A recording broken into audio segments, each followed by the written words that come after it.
일본이 곧 금리 인상을 할 것 같습니다. 금리를 인상하게 되면 보수적인 일본 투자자들은 전 세계에 있는 미국 채권과 주식들을 처분하고 일본으로 돌아갈 가능성이 굉장히 높아요.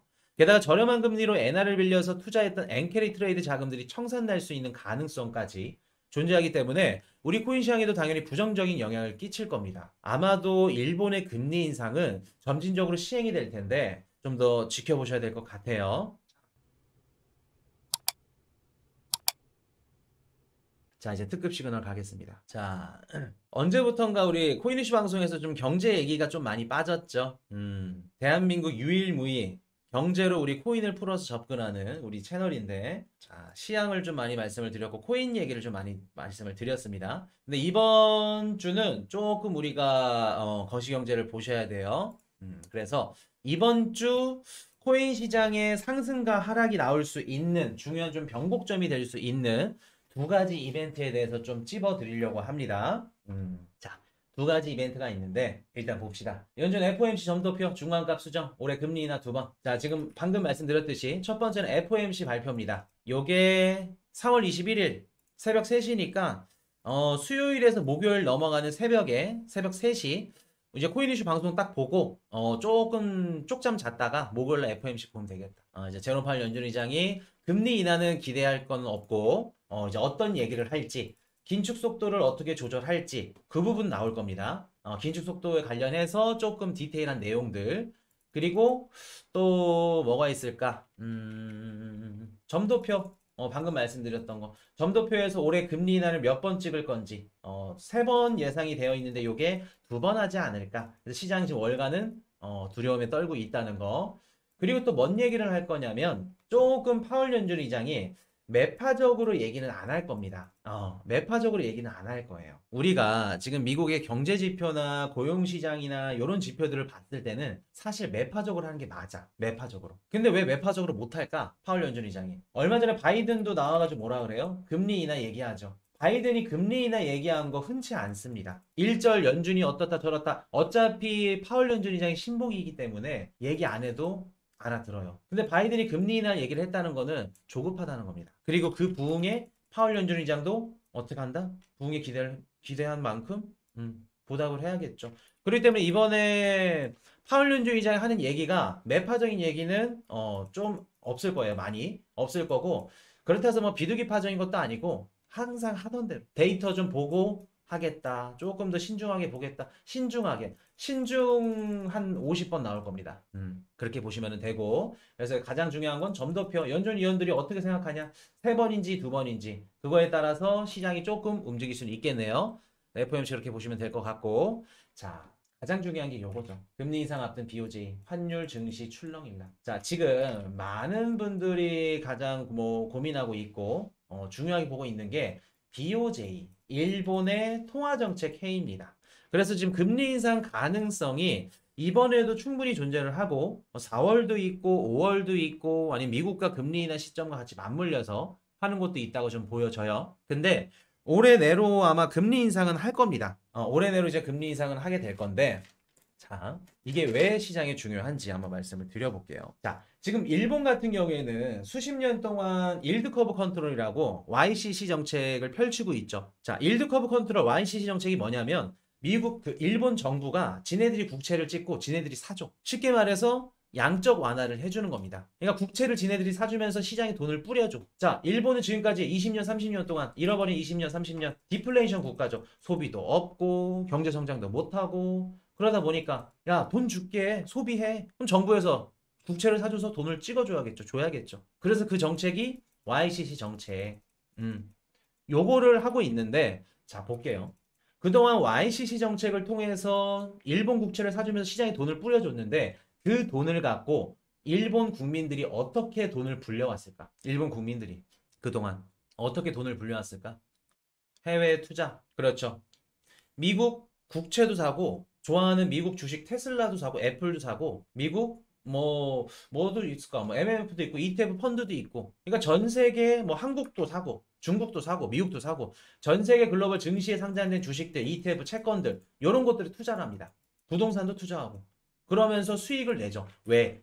일본 정부는 일본에서는 기준금리가 거의 뭐 제로야. 빵이야. 그럼 돈은 풀어. 그럼 어떻게 해요? 그 돈으로 해외에 나가서 주식 사는 겁니다. 수입 보는 거예요. 그래서 미국에 가장 많은 국채를 사준 국가가 일본이다. 자, 그럼 그렇게 지금까지 수십 년 동안 미국 국채, 미국 채권, 미국 주식 이런 것도 다 샀어. 근데 일본이 금리를 올린다 그러네? 자, 그럼 어떻게 될까? 일본이 금리를 올려.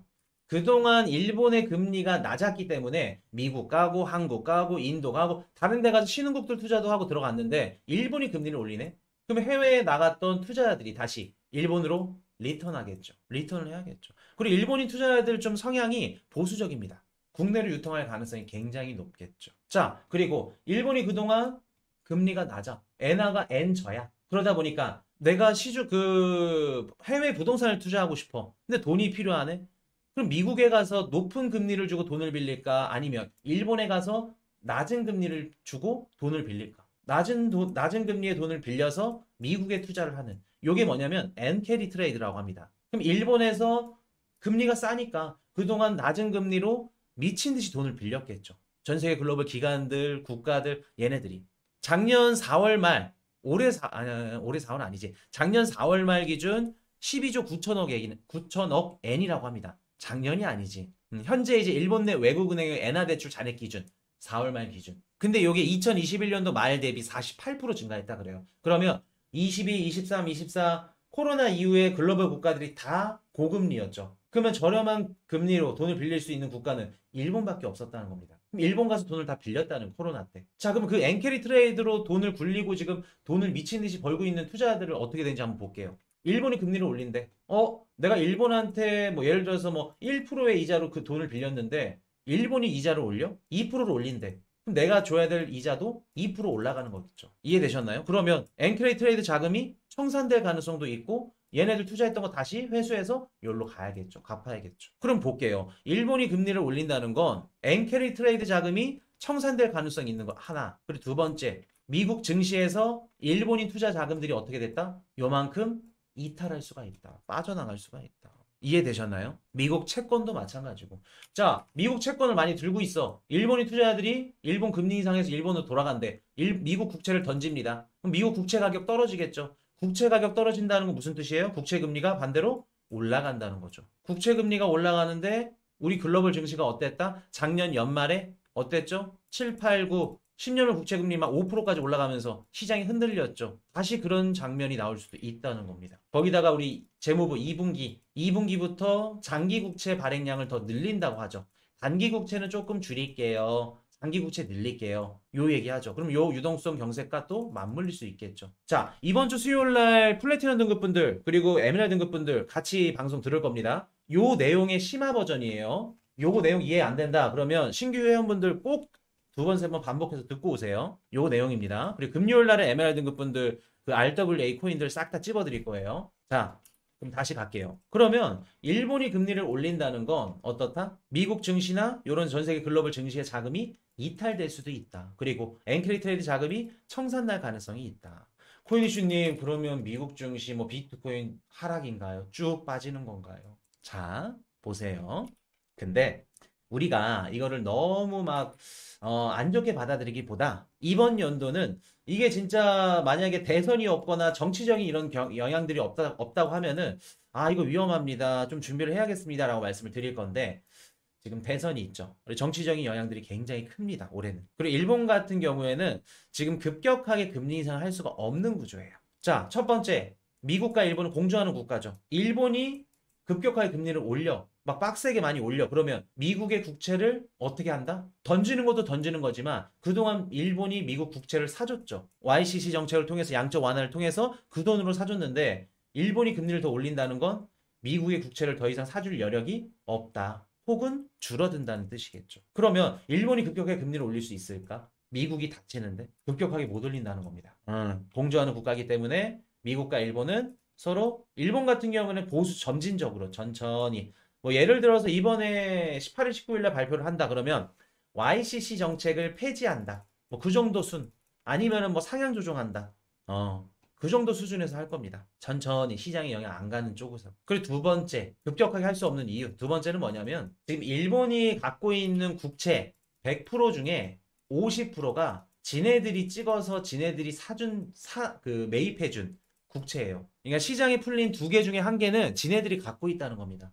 근데 여기서 금리를 급격하게 올려. 그러면 자기네들이 주는 이자도 그만큼 올라간다는 뜻이겠죠. 이자 비용이 급격하게 올라간다는 건 일본 정부가 쓸 돈이 없어진다는 걸 의미합니다.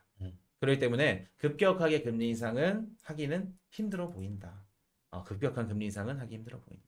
그래서 요거는 조금 더 심화를 해서 수요일날 좀 다룰 예정입니다.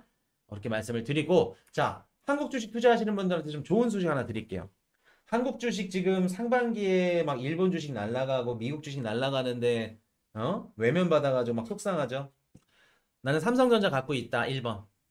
삼성전자 갖고 계신 분들 1번. 나는 삼성전자 갖고 있다 1번. 저 20주 있어요. 최근에 조금 올랐나요?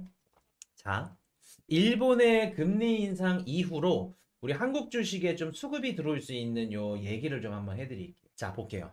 일본에서 금리를 인상한다는 얘기는, 자, 일본이 금리를 인상해. 그러면 엔화가 강세로 전환이 되겠죠. 자, 이렇기 때문에 엔화도 제가 작년부터 1차, 2차, 3차 나눠가지고 매수하셔야 됩니다. 매수 시그널 드렸었고, 엔화 일본이 이제 그 금리 인상을 통해서 엔화 강세로 돌 거니까. 자, 그럼 볼게요. 엔화가 강세로 돌면 보통 기관들이나 이런 글로벌 그 기업들, 국가들, 얘네들 차원에서 이제 일본에 투자를 한다는 거는 왜 투자를 하냐면, 물론 일본 증시가 상승하고 있고, 뭐 정부에서 뭐 거버넌스 환경을 개선해줘가지고 이렇게 올라가는 것도 있고, 요런 부분들도 있지만, 또 다른 목적은 뭐가 있냐면 환차익입니다. 환차익.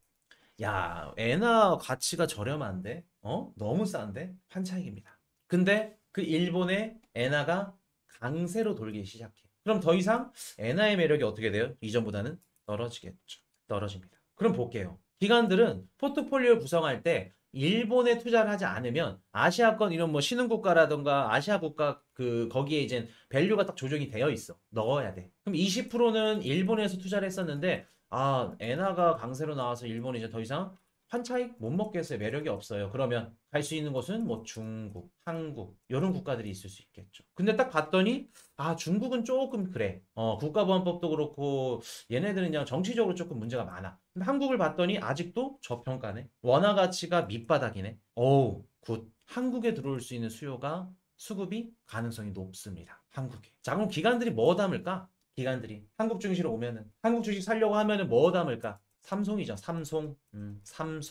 지금 반도체 관련해서 수출량이 계속해서 회복을 하고 있고, 또 최근에 미국도 60억 달러 뭐 보조금 계획 이런 것들까지. 그래서 반도체 관련주들 해서 뭐 SK도 들어올 거고, 삼성도 그럴 거고, 얘네들 조금 많이 수급을 받을 가능성이 높습니다. 반도체 관련된 이런 기업들.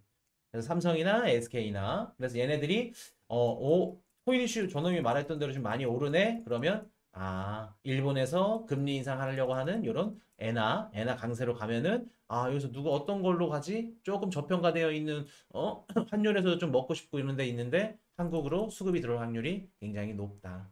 그래서 상반기에는 일본과 미국 증시가 이렇게 쭉 갔다 그러면 한국은 조금 중반기 때 환경이 좋아질 겁니다. 삼성. 자, 이렇게 말씀을 드리고 정리 한번 하고 넘어가도록 하겠습니다. 일본이 곧 금리 인상을 할 것 같습니다. 금리를 인상하게 되면 보수적인 일본 투자자들은 전 세계에 있는 미국 채권과 주식들을 처분하고 일본으로 돌아갈 가능성이 굉장히 높아요. 게다가 저렴한 금리로 엔화를 빌려서 투자했던 엔캐리 트레이드 자금들이 청산날 수 있는 가능성까지 존재하기 때문에 우리 코인 시장에도 당연히 부정적인 영향을 끼칠 겁니다. 아마도 일본의 금리 인상은 점진적으로 시행이 될 텐데 좀 더 지켜보셔야 될 것 같아요. Hey, I got a confession. Been losing all momentum. Just because it's easy, well, that don't make it better. I wanna dig my hands deep down in the dirt. Take a walk along the street if I'm feeling dessert. All of this convenience just doesn't work for me. I wanna play with fire, let me get hurt.